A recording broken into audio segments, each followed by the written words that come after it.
Greetings, friends, and welcome to The Bright Side, your nutritional program dedicated to the understanding of the vast world of nutrition and nutritional supplementation. I am your host, Pharmacist Ben, nutritional pharmacist from Boulder, Colorado. I use nutritional supplements where other healthcare practitioners use toxic pharmaceutical drugs and sometimes deadly medical procedures. If you suspect that there are natural nutritional roads to your health and vitality and well-being and to addressing your health challenges, whatever they may be, but you don't know where to begin, you have come to the right place. As you listen to The Bright Side every day, you are more and more in control of your body, you are more and more knowledgeable, and you know you can overcome any health challenge. That is why we are here.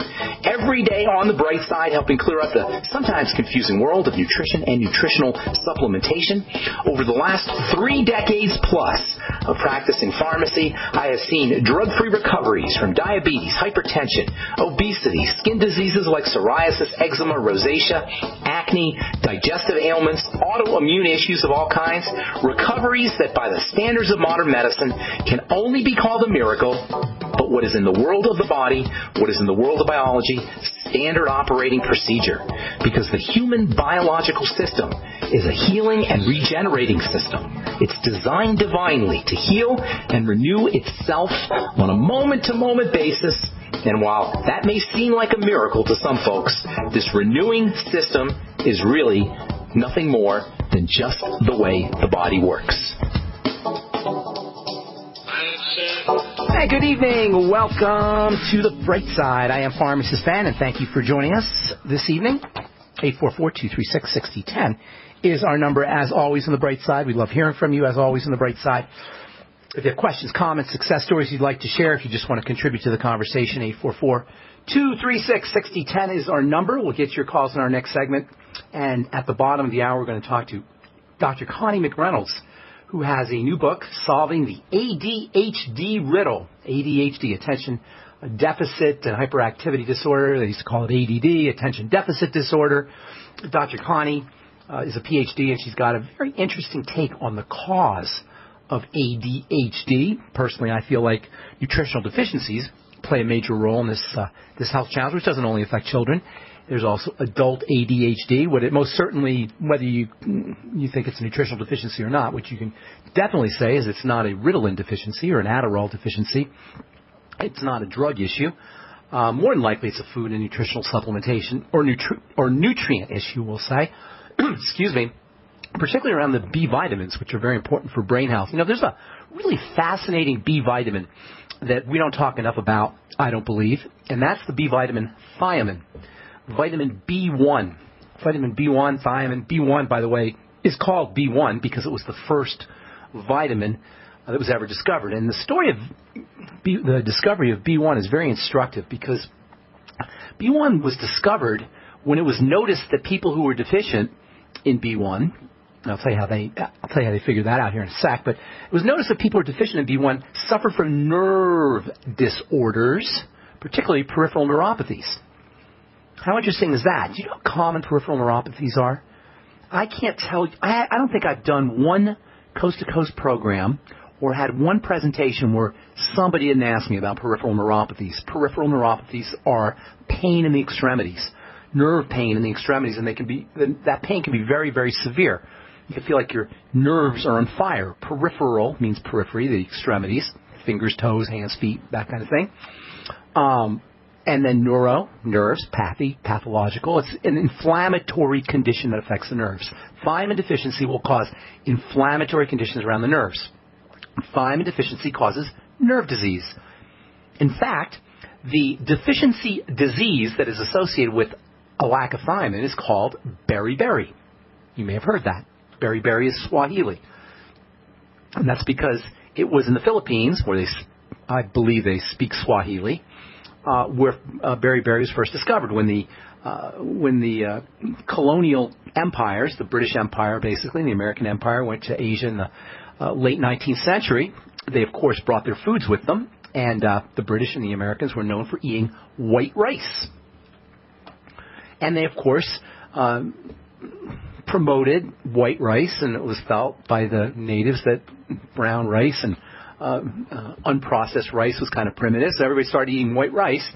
And lo and behold, as they started to eat white rice, the more white rice became popular, so did this horrible disease, beriberi, which in Swahili means I can't. Beriberi is so named because it's a nerve disease where you can't do anything. You can't move your body. Your muscles don't move. Your muscles don't work. Your nerves don't work. You suffer nerve pain.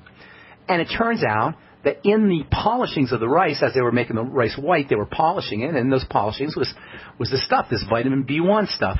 That's how they discovered vitamin B1. They noticed that the rice polishings cured beriberi. And they started to look in the rice polishings, and they found this stuff beriberi. They found the stuff thiamine. They named it thiamine, vitamin B1. It cured beriberi. So what does this have to do with ADHD? Well, a lot, because it turns out that thiamine deficiency is associated not only with nerve problems in the body, like peripheral neuropathy or like muscle weakness, like tremors, but also with mental health issues. Thiamine deficiency is associated with depression. Thiamine deficiency is associated with cognitive decline.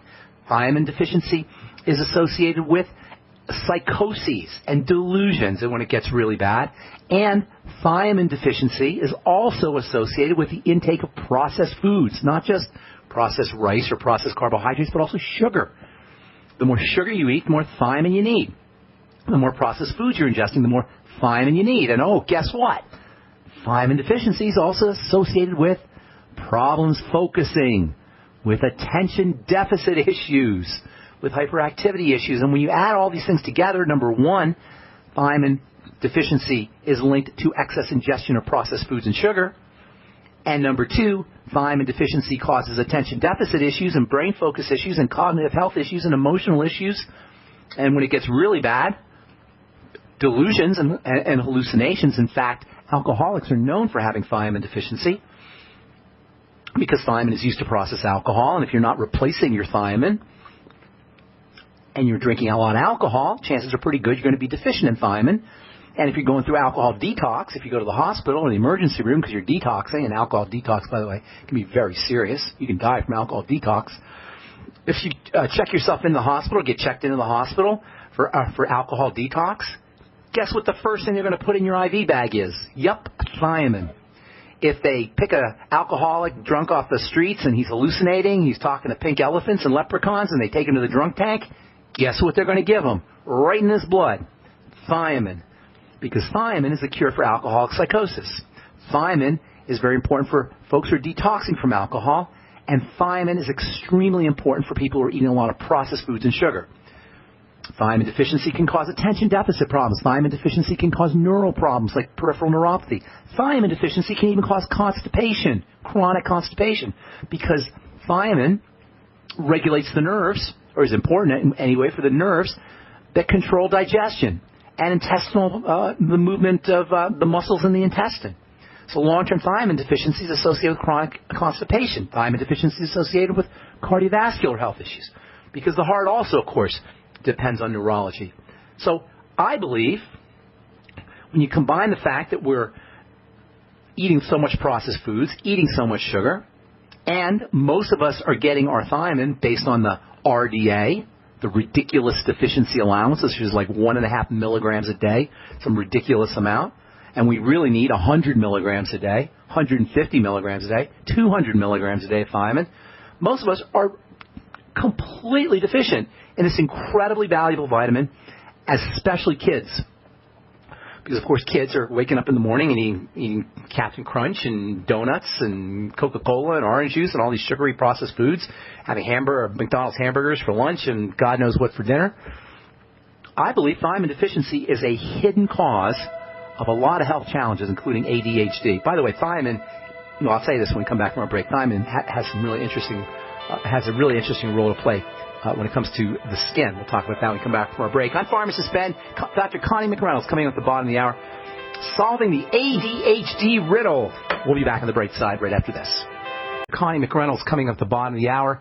We're going to talk a little bit about ADHD, her book, Solving the ADHD Riddle, the Real Cause and Lasting Solutions. Dr. Connie McReynolds is a PhD, and she has a very interesting take on ADHD and the cause of it. I personally believe that nutritional supplementation and nutritional deficiencies or nutritional deficiencies are involved, and nutritional supplementation can go a long way towards helping kids who have ADHD, particularly when it comes to the B vitamins.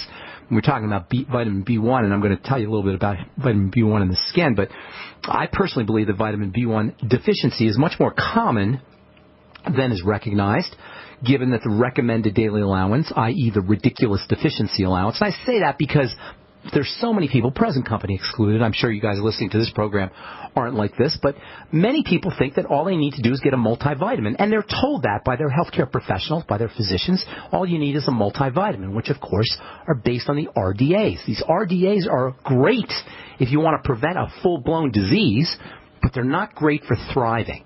That's why I call them a deprivation allowance, because they keep us deprived.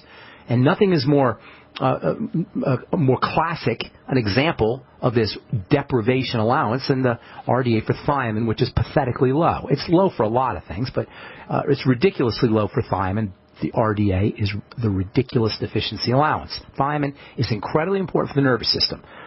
And anytime you have a neural health challenge, you want to think about vitamin B1. Not a cure, but it's very important for how the nervous system functions, thus the disease state that's caused by full-blown thiamine deficiency, which is a nerve disease where you can't move.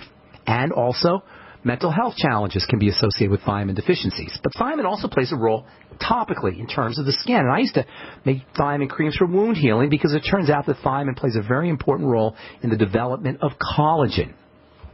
So for you ladies out there and guys who are worried about about aging, the appearance of skin aging, thiamine will also help you build collagen. I used to make a topical thiamine cream, and I got to tell you, thiamine has sulfur in it, so it doesn't last. It gets stinky. It gets sulfur smelling. It smells like rotten eggs after a while. That's one of the reasons why you don't see thiamine creams that much. But what we found when I was making thiamine creams was mosquitoes hate thiamine. So I would make this thiamine cream for folks who are going camping because mosquitoes don't like thiamine. But you can get the same anti-mosquito benefits from supplementing with thiamine, because the thiamine will come out in your sweat, and your sweat will have the thiamine in it, and mosquitoes won't bite.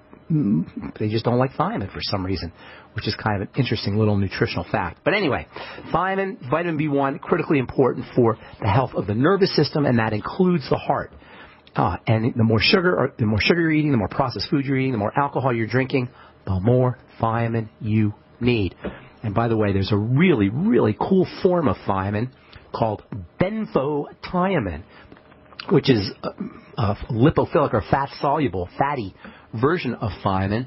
And this benfotiamine is even more powerful than ordinary thiamine. Thiamine, as I said, is unstable. It breaks down quickly, so your body has a use it or lose it kind of approach to it, and you got to take your thiamine throughout the day.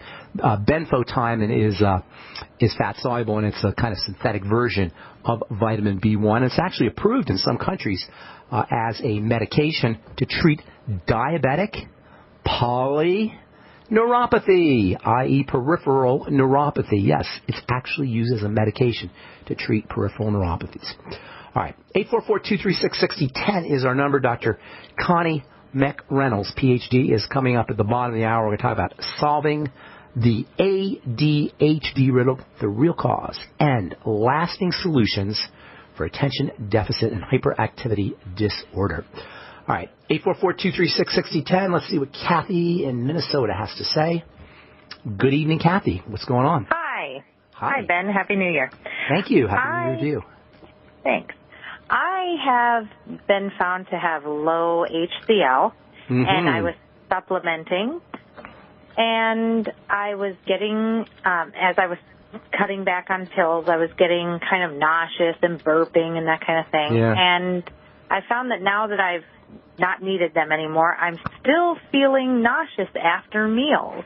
And I'm wondering, could it be that I'm overproduced? Can that happen? No. I mean, I suppose it can happen. It's very rare. 70%, by the time we get into our 8th decade, or in our 70s, almost 70% of people have achlorhydria. It's extremely, extremely common. It's definitely underdiagnosed. Very rarely will doctors check for achlorhydria or hypochlorhydria. And by the way, those two terms are used interchangeably. Hypo means low, A means no. Chlorhydria refers to hydrochloric acid. So hypochlorhydria or achlorhydria are the technical terms. And it's very common.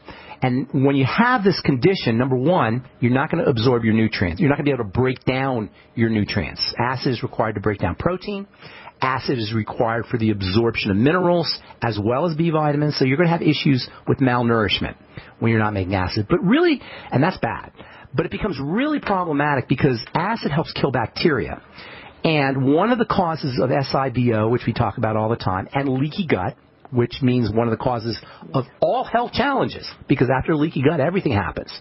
Cancer, heart disease, skin diseases, neurological diseases, all of this, autoimmune diseases, all of these follow leaky gut and SIBO, small intestinal bacterial overgrowth, and one of the causes of these conditions is achlorhydria. So it's extremely serious. Burping is a classic sign of it. So is heartburn. So what I'd be doing, my dear, is how are you supplementing with HCl? What were you doing to supplement with it? Were you doing HCl drops? No, I was taking pills before I ate. What kind of pills? Betaine HCl. That. Yeah, that's good stuff. I'm going to talk next week about betaine, I think, because that's really important, and there's a lot of really interesting benefits with betaine. I kind of got off track when we were talking about methylation, but betaine is a very important methylating agent. Betaine helps the body handle water, but in terms of betaine HCl, it's not the betaine that's doing the work, it's the HCl. So betaine HCl is a form of HCl, hydrochloric acid, that's what HCl is, but it's not that strong. So you need to take a lot of it, number one, if you have a serious problem. Or what I would suggest, if you have a serious problem, and I think you have psoriasis, you were telling me, right? Yeah. Yeah. It's all related. Psoriasis is one of the major symptoms of achlorhydria or hypochlorhydria that can be responsible for skin diseases like psoriasis and all autoimmune diseases, by the way. So I would be getting some HCl drops from the doctor or from the pharmacy. Have a prescription for HCl drops. And that what the pharmacist will do is actually make hydrochloric acid solution for you and put it in a dropper bottle, and then you'll put a few drops in water and drink it before your meals. Betaine HCl is good, but if you have a serious achlorhydria problem, and you probably do, based on the symptoms that you've told me you have, I would go with the big guns, and that would be HCl drops. So have your doctor write a prescription, and then go to the pharmacist, and he can actually make it for you. You put a few drops in water before your meals. And then, also I should tell you, digestive enzymes don't work without hydrochloric acid. Hydrochloric acid activates digestive enzymes. So make sure you take your digestive enzymes with your HCl drops, okay? And I'm going to talk about betaine HCl next week, if I remember. Hopefully I'll remember. Thanks so much for your call. Appreciate it. Kathy, and Happy New Year to you. And also, Happy New Year to everybody out there. Dr. Connie McReynolds coming up next, solving the ADHD riddle, the real cause and lasting solutions. I'm Pharmacist Ben. We'll be back after this. Pharmacist Ben Fuchs believes virtually all disease states can be backtracked to digestive problems. Deficiencies in stomach acid can affect all downstream systems. Taking digestive enzymes can be amazingly helpful for dealing with deficiencies in stomach acid. Enzymes require low pH for activation. You can also use aloe vera juice, by the way. Sugars in aloe vera have a coating effect on the digestive system. Longevity has a cool product called Noni Plus, which is made from aloe and the noni fruit. It's tasty. It can also function to support digestive acidification of the stomach, and activation of digestive enzymes. Take Pharmacist Ben's advice and support your digestive system by ordering Noni Plus from Longevity. Call 866-735-2470. That's 866-735-2470, or on the web at brightsideben.com. That's brightsideben.com. Order today. All right, we are back on the bright side. I'm Pharmacist Ben. We're on the air weekend evening, 6 p.m. Mountain Standard Time and 24/7 on the archive page. At brightsideben.com, you'll find a search box you can use if you miss a program and want to review a subject. You'll also find all the longevity products up at brightsideben.com, as well as pharmacistben.com, my blog, and our news stories and videos and blog posts, which are up at criticalhealthnews.com. And in addition to the longevity products, there's a Join the Team link that you can use if you want to start a home-based business and be part of the longevity family.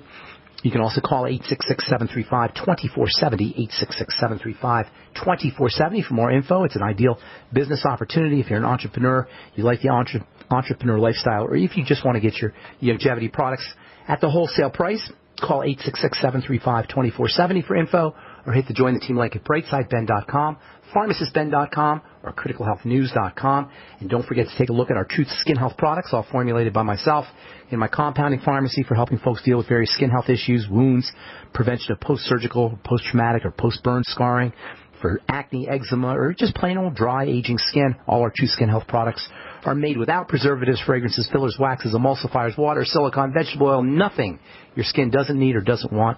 Just 100% active and functional ingredients featuring lots of topical nutrition. In fact, you can call my True Skin Health products topical nutritional supplements. That's essentially what they are in transdermal delivery systems. They're all available at Truth Treatments with an S. TruthTreatments.com, TruthTreatments.com. All right, I am looking forward to speaking to our guest today, Dr. Connie McReynolds. Her book is Solving the ADHD Riddle, the Real Cause and Lasting Solutions to Your Child's Struggle to Learn. According to Dr. McReynolds, the real cause of ADHD is something nobody ever talks about, and we're going to talk about it tonight with Dr. McReynolds. She's a Ph.D. Psychologist, I believe. I'm looking here at her bio. Looks like she's a psychologist, rehabilitation psychology from the University of Wisconsin-Madison, and she's got 30-plus years of experience. Please welcome to the bright side, Dr. Connie McReynolds. Hello, Dr. Connie. Hi, Ben. How are you? Thank you for having me. Yes, thank you for coming on, and thank you for your book, and thank you for really, this is a very important subject. And I noticed that in the subtitle of your book, you're talking about children, but this affects everybody, doesn't it? It's not just kids; it's also adults that deal with ADHD. Or they used to call it ADD, now they call it ADHD. They changed. I think it's officially. Is that the official name now? ADHD as opposed to ADD. There are a lot of names, but I think ADHD is the one most prevalently used. And yes, it affects adults. It doesn't matter the age.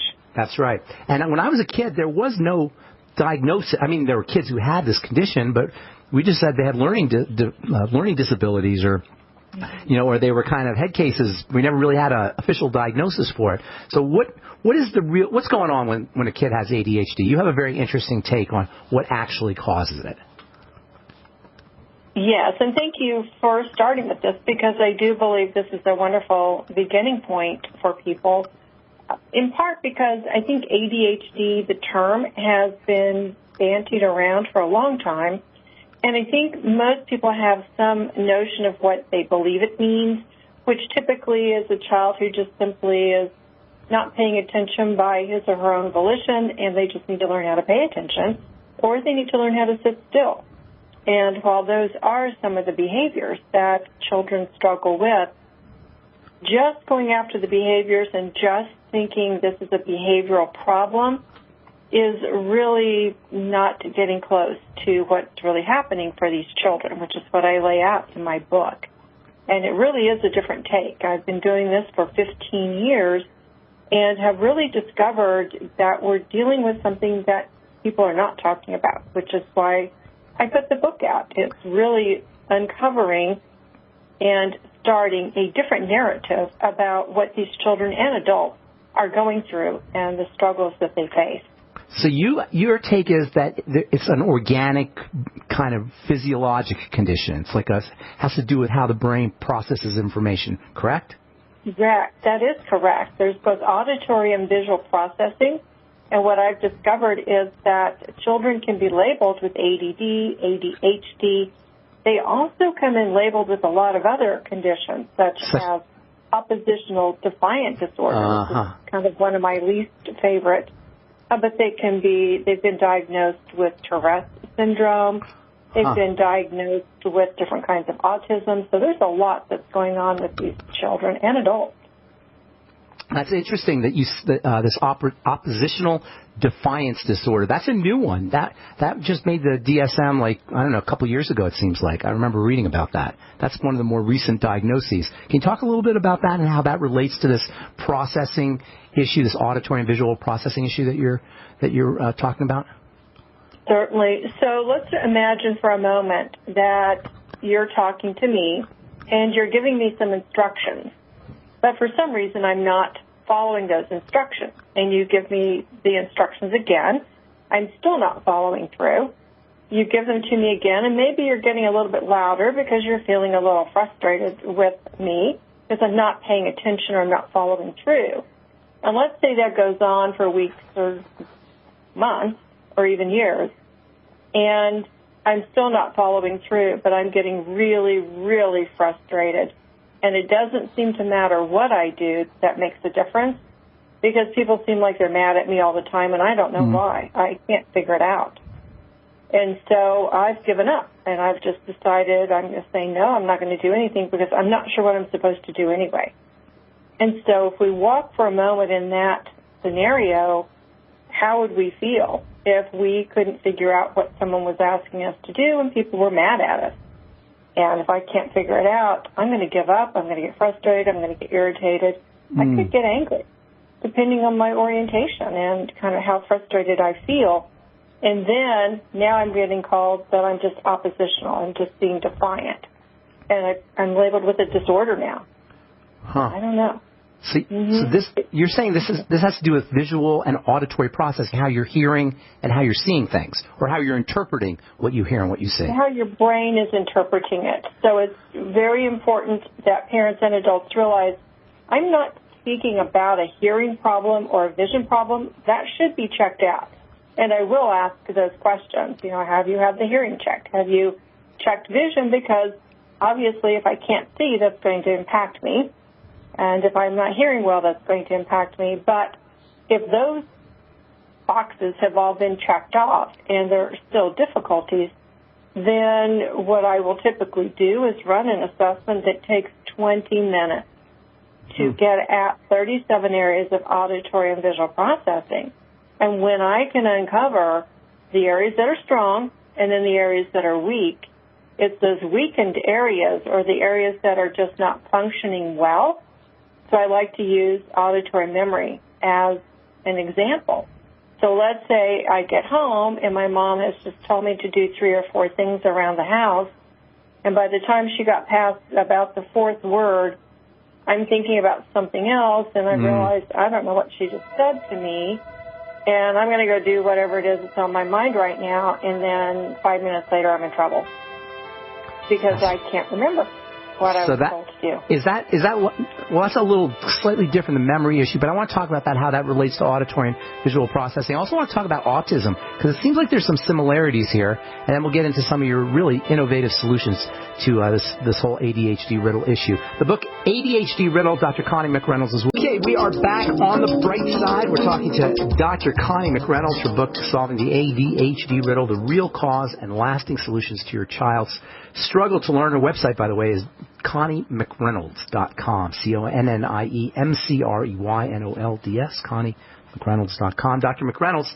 before we went to break, you were talking about this idea of memory, and I wonder if you could kind of flesh out how that's related to this auditory and visual processing issue that you're talking about.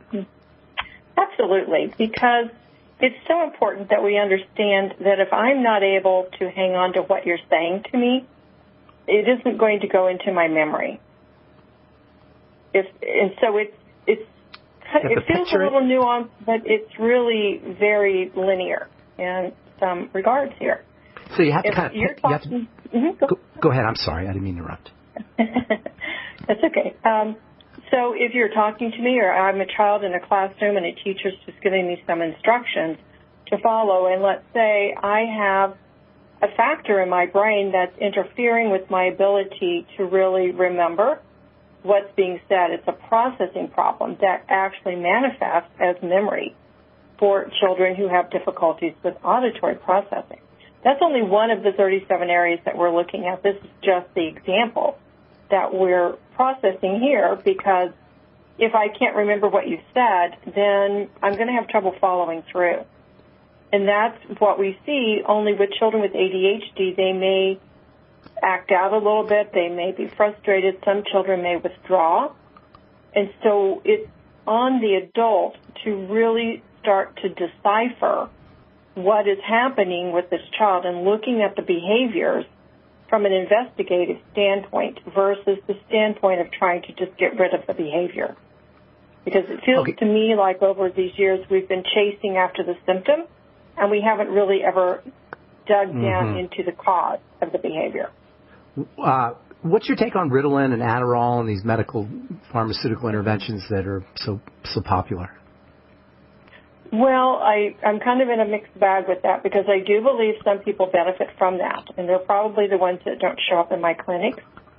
But the people who do show up in my clinics are the ones who may have gone down that road and it didn't work, or there weren't lasting effects, or the child in this case was refusing to take it, or the child or the adult were experiencing side effects that they didn't want to live with.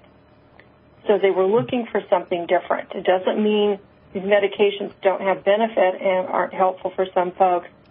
I just don't think a one-size-fits-all has been very effective in this world. Do you think the auditory and visual processing shortcomings are always the cause of ADHD, or are there other reasons why somebody would have this kind of condition of attention deficit condition?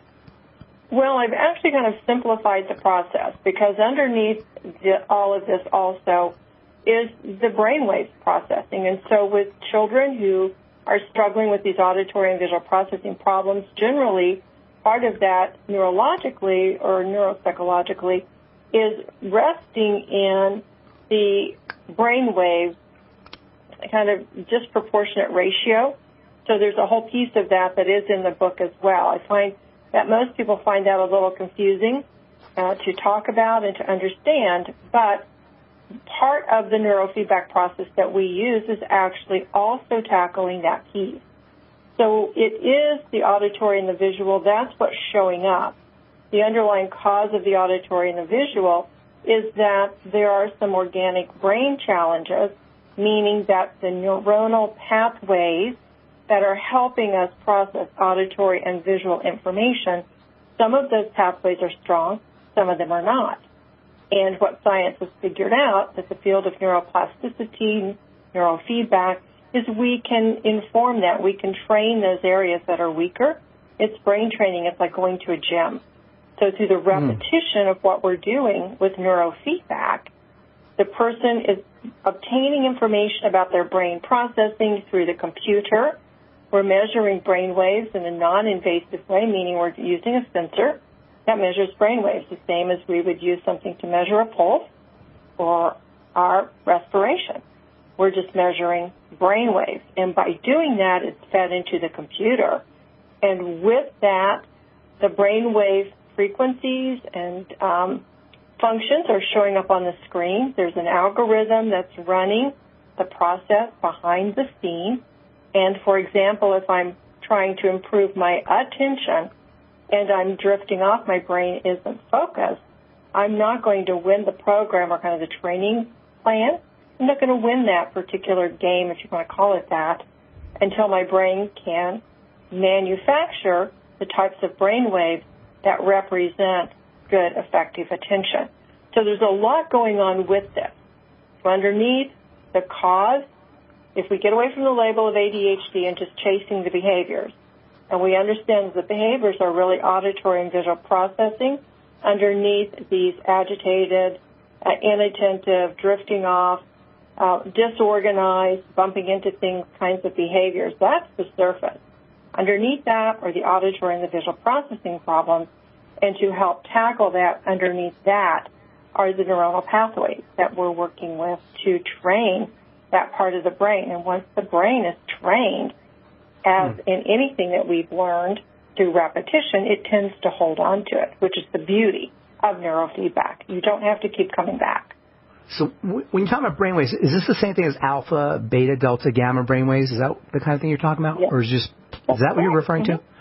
And so, Okay, and then what do you find with people who have attention deficit disorder? Are they more beta than alpha, and you have to get them more alpha? And just for the listeners, beta is the fastest, and then alpha is kind of hypnotic, and then theta is, I guess, alpha's slower, and then theta is hypnotic, and then delta's sleep. What are you finding with patients who have the ADHD issue? They're more beta than alpha, and you're getting them into alpha state a little bit more? How does that work?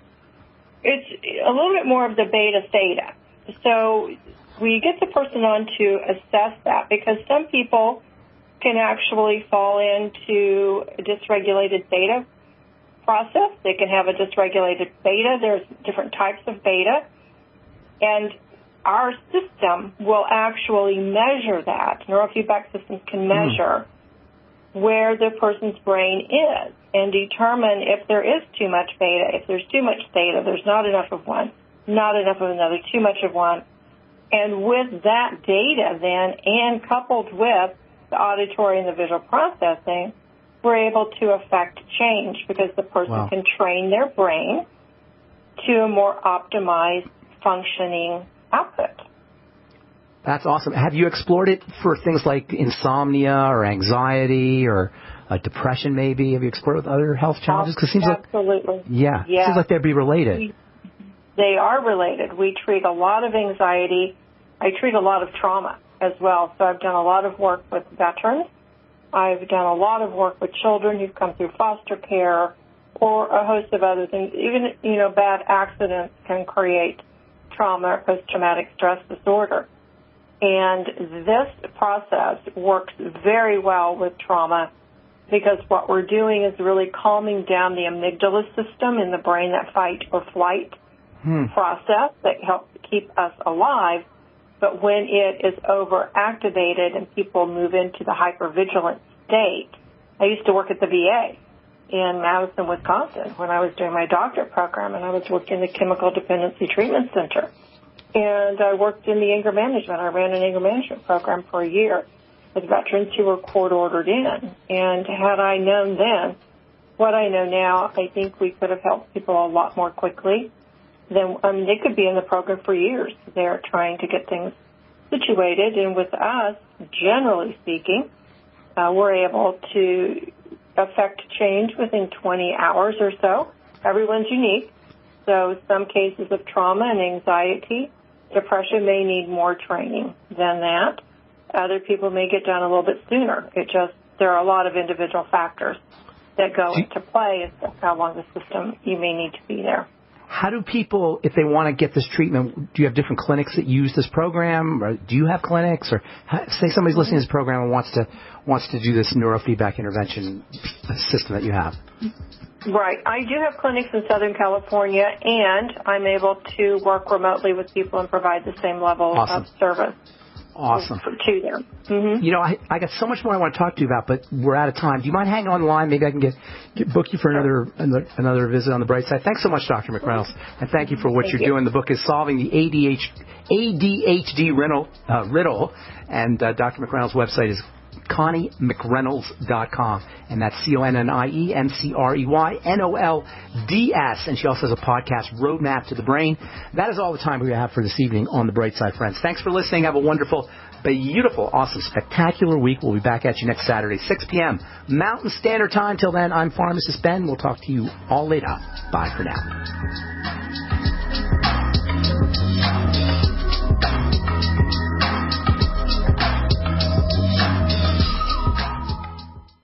Ben Fuchs is a registered pharmacist who has been using nutritional supplementation like medicines for decades, seeing tremendous health benefits. That's why he drinks Pollen Burst from Youngevity's complete line of nutritional supplements. Pollen Burst has got the B vitamins in there, and the B vitamins are so fascinating because most people are going to be deficient in the B vitamins because they're rapidly processed out of food. So if you're eating foods that are cooked, if you're eating foods that are frozen, if you're eating foods that are prepared in any way, you're going to be deficient in these B vitamins. And the B vitamins work on the parts of the body that move the fastest: the brain, the heart, the skin, and the digestive system. Those are the four systems that respond rapidly to the B vitamins. To feel changes in your body's fast-moving systems, order Youngevity